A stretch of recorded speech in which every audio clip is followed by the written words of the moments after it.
Hello again. Today we're looking at Ringo Starr's first solo album, Sentimental Journey.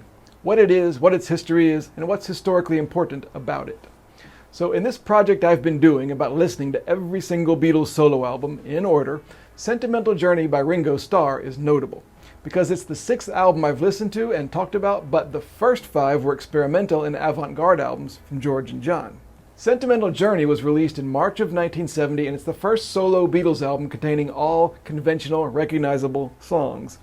It's not rock, though. All of these songs are pop standards from the 40s and 50s. Yes, Ringo put out a crooner album.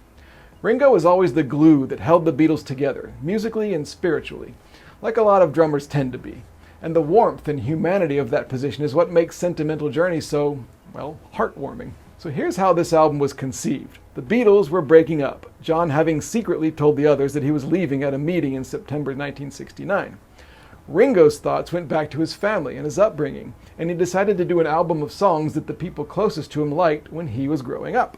So he started asking around, and his family members suggested some of the old tunes they used to listen to. So in October 1969, Ringo started recording them. And as usual, just to spread the love around even more, he asked a different person to arrange each song. So the 12 songs on this album move through various moods and feelings. Some of the arrangers included Maurice Gibb from the Bee Gees, Quincy Jones, Klaus Voormann, the Beatles' friend from back in Hamburg before they were famous, George Martin, and Paul McCartney. All of the songs are gentle and sweet, and what makes the album cohesive, of course, is Ringo's voice. Nobody sounds like Ringo, and listening to him singing these songs so affectionately is what makes Sentimental Journey so engaging. I used to have a friend who was head over heels in love with the Beatles. I always was too, but he was like extra in love. He would even put side 2 of the Yellow Submarine album, the orchestral movie score side, on his stereo when he went to sleep at night. I thought of that when I heard Sentimental Journey for the first time a few days ago. I mean, it's perfect for a Beatles freak to listen to when the situation calls for something gentle and genial and elegant. And Ringo. Of course, nobody expected an album like this from any of the ex-Beatles. If any of them, maybe Paul, but even then, not really. Certainly not Ringo. And the end of the Beatles was so earth-shattering, especially for the four guys themselves. It's interesting how they each handled it musically. Paul did cute home demos, George exploded with pent-up creativity, and John tried to destroy the past and create a new version of himself.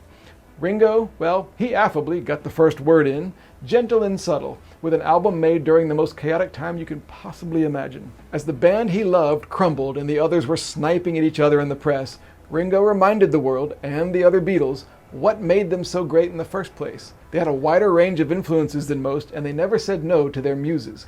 And Ringo did it in a totally Ringo way. He wasn't even necessarily a lover of each of these songs himself. He was just enjoying recording them because other people loved them. When you listen to Sentimental Journey, that's what you hear in it. The kind of good-natured human connection that makes Ringo, Ringo. Unbelievably, the final session for Sentimental Journey was in early March 1970, and the album was in stores later that month. It was rush-released because a lot of other stuff was happening at Apple Records. The Hey Jude compilation had been released in the US in February, and Paul's first solo album was due in April. Also, the Let It Be album and film were coming soon. Now, there was a lot of extreme ugliness around this time, especially about the McCartney album's release date. And amid all that, this Ringo album, full of gentle old songs that nobody could dislike. And it kicked off the era of true mainstream Beatle solo albums. Thanks for watching. Subscribe for more Beatles album overviews, and I'll see you next time. Love and peace.